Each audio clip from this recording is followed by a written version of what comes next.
خواتي خواتاتي اهلا وسهلا مرحبا بكم يا جماعه الخير ومساء الخير عليكم وزلف اللون والسلام عليكم. Je ne sais pas si je dois intituler cette émission les lives d'Algérie partent avec Abdou Samar ou là l'incroyable vie d'un détenu politique algérien ou là produit par Netflix, Amazon Prime où même Hollywood et Bollywood ne peuvent pas faire mieux que Algériewood. Je pense que d'ailleurs je devrais enlever Algérie Part on dit les lives d'Algériewood. Parce que il y a certains dossiers de l'actualité algérienne, ils dépassent la fiction. Ils dépassent les meilleurs et les pires, les plus extraordinaires fictions cinématographiques. Je pense que je devrais appeler mon média Algériewood. Et j'y pense sérieusement. Pour être tout à fait sincère avec vous. D'ailleurs, ce que je vais vous raconter dans cette émission est totalement vrai et vérifiable. C'est une affaire qui a été traitée par la justice algérienne de 2023 à 2024, pour laquelle la personne dont je vais citer le nom a été incarcérée et inculpée, pour laquelle elle avait beaucoup souffert. Tout ce que je vais raconter et décrire est vrai et vérifiable. Une commission d'hommes de loi, le Conseil des droits de l'homme de l'ONU peut envoyer des rapporteurs spéciaux de l'ONU pour vérifier. La Cour internationale de justice ou des juristes internationaux indépendants peuvent former une commission et enquêter sur ce dossier. Et la justice algérienne, si elle veut se remettre en cause, elle veut se remettre en cause et elle veut faire une enquête interne, tout est disponible. Toutes les pièces sont disponibles. Algériewood, épisode numéro 1. Le 9 mai 2024, notre collègue, le journaliste Moustapha Benjma, a essayé de quitter le pays. Il avait il a été emprisonné il a fait 8 à 9 mois de prison ferme. Il avait été condamné dans 2 affaires différentes. Il a fait de la prison et il a été libéré au mois d'avril dernier. Et il voulait essayer de quitter le pays pour savoir si, comme l'avait dit la justice, qui lui a dit, là, t'as été condamné, t'as écoupé ta peine, t'as fait ta peine, tu n'es plus placé sous ISTN, sous interdiction de sortir du territoire national. Moustapha Benjma, originaire de Annaba, un enfant de Annaba pure souche, il incarne d'ailleurs la candeur de l'âme des Annabi, il incarne ce courage de cette population de Annaba, qui souffre de tant d'injustices sociales et politiques, une ville martyre pour moi Annaba, beaucoup de problèmes sociaux, beaucoup de problèmes d'exclusion, de mauvaise gestion, de mauvaise gouvernance. J'embrasse très fort d'ailleurs nos amis à Annaba. Tant qu'il est à Annaba, il va se diriger vers la frontière tunisienne. Il essaie avec le fameux Omotbol, le fameux poste frontalier Omotbol. Il s'est présenté, ils l'ont pas laissé sortir. Ils l'ont gardé plusieurs heures, d'un bureau à un autre, d'une question à une autre. Ils ont fini par avouer, les services de sécurité, la poste, la PAF, la police aux frontières, vous n'avez pas d'ISTN, mais vous pouvez pas sortir. Regardez ce pays. Vous n'avez pas d'ISTN, il n'y a aucune instruction judiciaire, il n'y a aucun ordre de la justice qui vous empêche de quitter le pays. Mais il y a un ordre sécuritaire. On ne peut pas vous laisser sortir. Qui ne laisse pas Moustapha Benjma sortir? Personne ne le dit, mais on a tous compris, les services de sécurité. Il n'est pas admis à voyager. Violation des libertés fondamentales, violation d'un article de la Constitution algérienne, et j'en passe. Je crois que c'est pas la peine de s'attarder sur cette question. Ce qui est important, parce que l'affaire Moustapha Benjma a été relancée depuis sa libération le 18 avril, on a oublié le pauvre, on a oublié ce qu'il a subi, personne ne s'est intéressé à lui, et des personnes connaissent que l'aspect superficiel de son affaire. Moustapha Benjma qui continue de se battre, donc il veut saisir le Conseil de l'État, il veut déposer plainte contre la DGSN, contre le ministère de l'Intérieur, qui l'empêche de quitter le pays sans aucune autorisation, sans aucune instruction judiciaire, sans aucun mandat de la justice, sans aucune décision judiciaire. Ce qui est encore une fois une violation fondamentale d'une liberté fondamentale inscrite dans la loi fondamentale qui est la Constitution. Mais l'affaire Moustapha Benjma, c'est pas ça ce qui est grave. Ce que vous ne savez pas, c'est que Moustapha Benjma a vécu un film. Moustapha Benjma a comme son affaire, jeune journaliste du provincial, quotidien régional à Annaba, l'un des journalistes les plus dynamiques, figure du Hirak à l'est du pays, journaliste engagé, belle plume, d'une grande intégrité morale, un amoureux de sa région et de l'Algérie, un grand patriote, mais surtout un amoureux de sa région, pourfendeur des injustices, durant toute l'époque d'avant le Hirak, il n'a pas attendu le Hirak pour faire découvrir ce que c'est que l'engagement. Et sa vie a basculé dans l'obscurité. Sa vie a basculé dans un délire qui relève de la psychiatrie depuis l'affaire Amira Bouraoui. Amira Bouraoui, vous connaissez ce qui s'est passé, février 2023. Amira Bouraoui, février 2023 plus exactement, février 2023, Amira Bouraoui quitte le pays, elle prend la fuite parce qu'elle voulait pas rester étouffée en Algérie, elle avait peur d'être incarcérée dans le sillage de l'affaire de Qadi Hassan en décembre 2022, elle prend la décision de fuir le pays, elle est emprisonnée pendant 3-4 jours à Tunis pour entrer illégale sur le territoire tunisien. Ensuite, elle est libérée grâce à son passeport français. Les autorités françaises interviennent, les autorités consulaires, et lui fournissent une protection consulaire qui lui permet de quitter la Tunisie au mois de février 2023 pour rejoindre la ville de Lyon. Voilà. Cette affaire, l'Algérie a protesté, on a accusé la DGSE, on a accusé la France. Elle a été accusée de soutenir et de préparer une armée d'opposants pour faire ce que la CIA a fait contre Fidel Castro dans les années 60, la baie de cochon, c'est-à-dire une tentative de renversement du pouvoir. On a imaginé qu'il y avait un colonel des services secrets français qui avait fait évader Amira Bouraoui, qu'il a récupéré en Tunisie pour le ramener en France. Les thèses les plus farfelues. L'affaire Bouraoui a été jugée, il y a eu un procès en 2023, et c'est une affaire qui fait un taxieur, un cousin, Taha, un policier qui a manqué de vigilance, Mustafa Benjema, une femme âgée de plus de 71 ans, qui Amira Bouraoui lui a subtilisé son passeport. C'est une affaire d'une débilité extraordinaire. Mais bon, ça a été transformé en une affaire d'État. Mais il n'y a pas que Amira Bouraoui qui a fait l'objet d'un traitement, j'allais dire hilarant et hallucinant. Hilarant parce qu'à la fin, il vaut mieux rire qu'en pleurer. Et le déclin moral du régime algérien, même s'il nous terrifie, mais quelquefois on est obligé de rire pour prendre un petit peu la situation, pour analyser la situation avec philosophie. L'affaire Bouraoui, Mustafa Benjema. Il a été arrêté, 11 jours de garde à vue, je vous le rappelle, les gens l'oublient. Il était dans une brigade de la gendarmerie algérienne. Mbed, son cauchemar commence. D'abord, il a été placé dans les locaux de la section de la recherche de la gendarmerie algérienne de Annaba. Ensuite, son enquête, il a été transféré une nuit dans les locaux du CTRI régional de Constantine. CTRI, c'est le centre de traitement du renseignement, le centre de traitement de renseignement et d'investigation. C'est des casernes de la DGSI, de la Direction Générale de la Sécurité Intérieure. Ce sont des antennes régionales du service de renseignement intérieur algérien qui font dans le contre-espionnage, qui font dans le centre territorial, voilà, le centre territorial de recherche et d'investigation. Et je ne sais pas comment commencer à raconter cette histoire extraordinaire.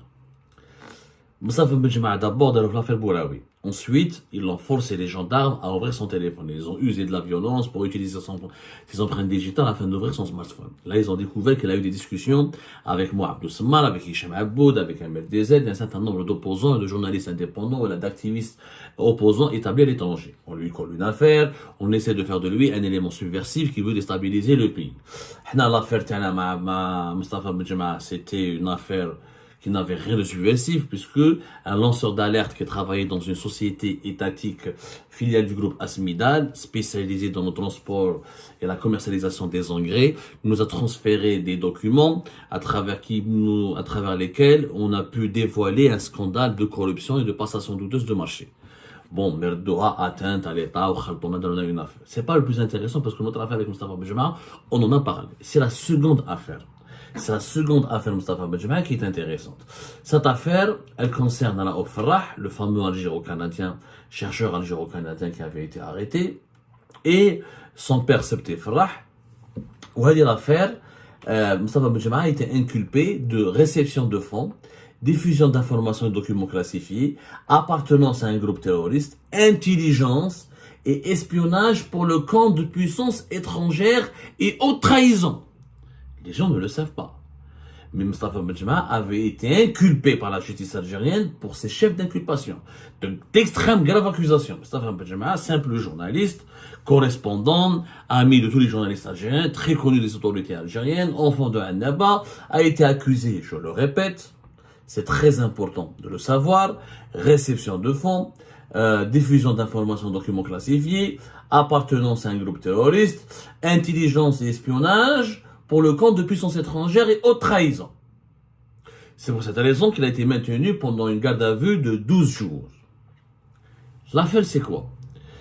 Alors, Mustafa Benjma, on l'a accusé d'espionnage, sur la base d'une traduction erronée et catastrophique de Google Traduction.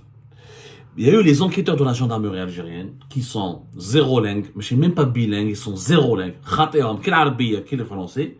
Ils sont des officiers de la gendarmerie algérienne. Ils ont mené l'enquête. Ils ont découvert des discussions de Mustafa Benjma avec des chercheurs, le chercheur algéro-canadien Farrah et son père Sebti Farrah, et avec des étrangers qui dirigeaient une ONG. Une traduction, je dis bien une erreur de traduction, a fait croire aux gendarmes algériens que M. Mustafa Benjma est un agent qui travaille pour la CIA. Ou d'ailleurs, fait le PV, c'est un traître qui travaille pour la CIA sur la base d'une simple traduction erronée. Qu'est-ce qui s'est passé? Notre ami Mustafa Benjma, notre collègue, le journaliste, il travaillait grâce à Raouf Farrah, il l'a mis en contact avec une ONG qui s'appelle Global Integrity, qui est une ONG américaine qui travaille aux États-Unis, qui s'intéresse beaucoup sur les développements durables, le développement humain, et qui fait des rapports sur le développement, la situation économique, socio-économique, le développement humain et économique des pays à travers le monde. L'ONG, ils lui ont demandé 50 articles de presse, 50 synthèses. C'est écrit comme des articles de presse, sur des indicateurs qui permettent d'évaluer la démocratie, l'intégrité morale des institutions dans un pays, le degré de développement social, économique, est-ce qu'il y a des injustices sociales, est-ce qu'il y a des inégalités, est-ce qu'il y a des égalités, comment vit la population algérienne, comment elle évolue, juste après le Hirak de 2019, est-ce qu'il y a eu de la démocratie, est-ce qu'il n'y a pas de démocratie, est-ce que la population algérienne croit ou elle a fait confiance à ces institutions, est-ce qu'il y a une justice sociale, est-ce qu'il y a des inégalités, est-ce qu'il y a une justice indépendante ou pas. Il y a des articles génériques, des articles de presse, des synthèses. 54 articles en se basant sur 54 indicateurs. Pour ce travail, Mustafa Benjma a été payé $1 500. Mustafa Benjma n'a pas de compte en devise en Algérie, donc il ne pouvait pas percevoir son argent. Il demande à son ami Raouf Farrah, son contact, qu'il a mis en contact avec cette ONG américaine, que les Américains te payent, que cette ONG te paye, et toi tu me reverses l'argent. C'est ce qu'il a fait avec son père Sebti Farrah. Donc l'autre, cette ONG américaine a payé Raouf Farrah, et Mustafa Benjma a récupéré l'argent auprès de son père Sebti Farrah. Vous allez me dire, mais où est l'espionnage dans tout cela? Et c'est là où Netflix et Amazon devraient se brancher pour prendre le scénario de l'histoire de Mustafa Benjma et l'adopter sur les écrans. En réalité, où je dis aux gendarmes qui savourent les discussions, le mot indicateur et le mot document, parce que quand Mustafa Benjma correspondait avec un Américain qui travaille dans cette ONG, un certain Max, il travaille avec le Global Integrity. Donc à chaque fois que Mustafa Benjma finit une synthèse, un article, il lui envoie, il le contacte sur Facebook Messenger et lui dit c'est bon, j'ai terminé mon travail, je t'envoie le papier. Il lui dit comme ça en français, je t'envoie le papier. Le papier qui parle de cet indicateur. Les gendarmes algériens, tenez-vous bien, ils ont traduit littéralement les mots papier et indicateur. Ça donne une traduction littérale sur Google Traduction, ça donne document وثيقة, indicateur بالعربية جاسوس ولا متخابر, indicateur جاسوس. Les gendarmes algériens خلعوا قال لك مصطفى بنجمع يعرف ان امريكان وكاين بيناتهم وثائق وتخابر. Affaire d'espionnage.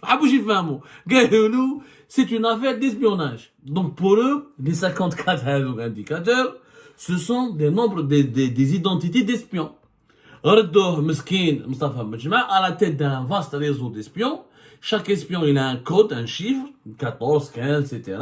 Alors qu'il y a 54, les indicateurs, ce sont, encore une fois, des critères. Ma'aïr, ماشي ماشي جواسيس ولا جاسوس ولا معايير, des critères et des indicateurs: indépendance de la justice, égalité sociale, revenu par habitant, logement occupé, accès à l'eau courante, accès à l'électricité, liberté de la femme, liberté syndicale. Là, on a des critères que des ONG utilisent pour évaluer la situation démocratique, politique et socio-économique d'un pays. Bon, la traduction a été faite comme ça. Les gendarmes ont conclu qu'il y avait une affaire d'espionnage. Les services de renseignement étaient alertés, ils sont venus le voir. Après, il y avait donc le matin, il était interrogé par les enquêteurs de la gendarmerie algérienne. Le soir, il était interrogé, Mustafa Benjma, par deux officiers, qui étaient des officiers des services secrets. Un, la DGSI, la Direction Générale de la Sécurité Intérieure, ou le deuxième, la DDSE, la Direction de Documentation de la Sécurité Extérieure, et de l'Enseignement Extérieur.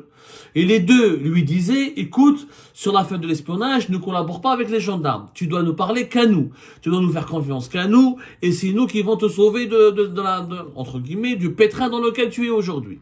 Les gendarmes, ils passent toute la nuit à être interrogés par les services secrets. Donc, ils essaient d'accélérer les procédures pour faire le maximum un travail soi-disant exemplaire, pour que, au niveau de l'état-major de l'armée, ils soient pas mécontents de leur travail. Je vais laisser les services secrets qui ont résolu cette affaire à la place de la gendarmerie algérienne. Donc, dès les pressions, Max, c'est un agent de la CIA, les indicateurs, ou moi, ma femme, au début, il n'a rien compris. Il a beau leur expliquer, je n'ai rien fait. Donc, ils ont cru durant 2 jours, M. Mustafa Benjma était un espion. Parce qu'ils se sont basés sur la traduction de papier, documents, au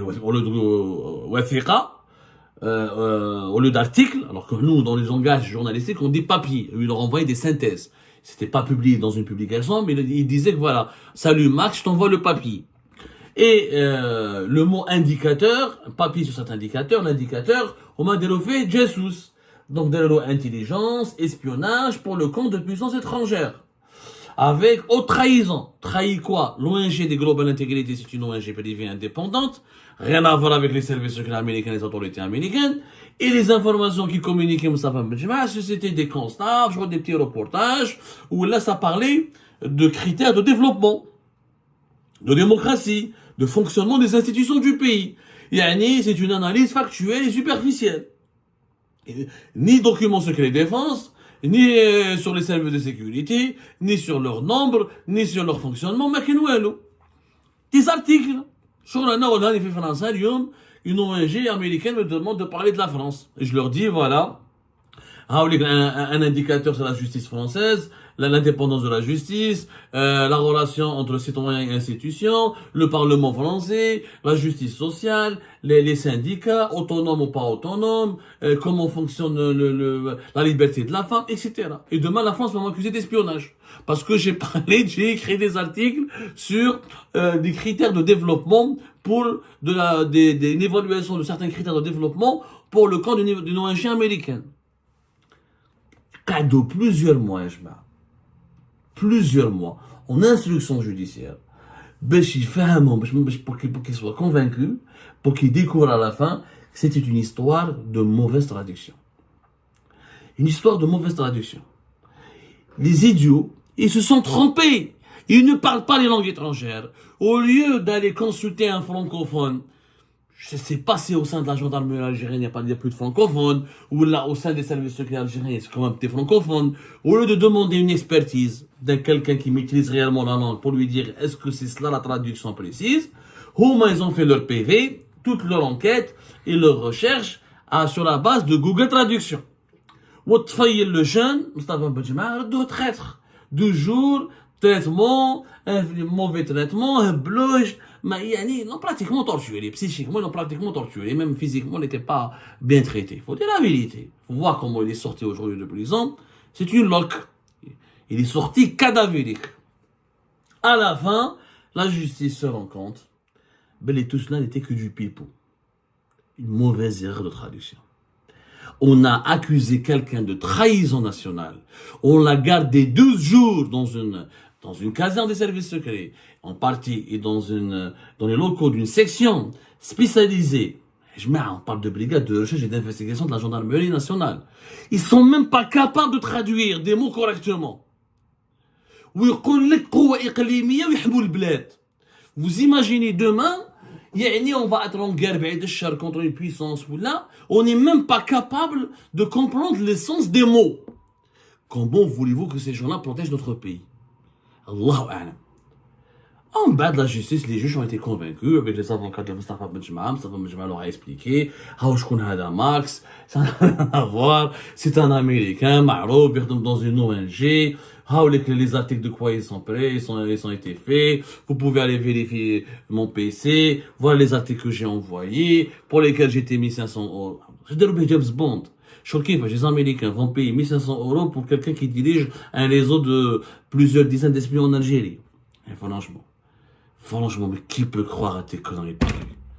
On a bousillé l'avenir d'un journaliste, d'un jeune homme, d'un jeune journaliste, d'un gars mesquin qui était un patriote, qui aime son pays, il est toujours patriote, d'un jeune totalement innocent, qui voulait juste gagner sa vie en collaborant avec des publications d'ONG, dirigées par des ONG étrangères, et qui n'a divulgué aucun secret. Il n'avait même pas un secret. واش يعرف مصطفى بن sur les secrets du pays? واش يعرف مسكين؟ واش يعرف منين؟ ما راهوش dans les hautes sphères. Pour faire des simples synthèses sur des critères et des indicateurs de développement durable, de développement humain, et ben là maintenant, il a été considéré comme un espion. C'est-à-dire qu'aujourd'hui, les experts de l'ONU, les khadmouf l'ONU, ou la PNUD, ou là dans les autres organisations, les organismes des Nations Unies, quand ils font des rapports sur l'Algérie, ou là quand ils essayent de travailler, de faire des rapports sur les critères, certaines catégories de développement durable, là on peut les considérer comme des espions parce qu'ils parlent de l'Algérie, de la situation et de l'évolution de l'Algérie. Vous imaginez la connerie, vous imaginez combien de personnes pourraient être accusées d'espionnage si on réfléchit de cette manière? C'est une honte absolue. C'est ça l'histoire de Mustafa Benjma. Personne n'a voulu la raconter.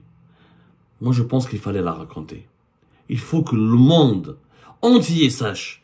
Et il faut que les Algériennes et les Algériens sachent comment les enquêtes au sein de leurs services de sécurité sont menées par des personnes incapables de décrypter, de lire un texte en langue étrangère et qui basent leur PV et leurs conclusions et leurs investigations sur des erreurs de traduction en utilisant Google Traduction. C'est Google Traduction qui guide la gendarmerie algérienne ou les services secrets algériens dans leurs enquêtes.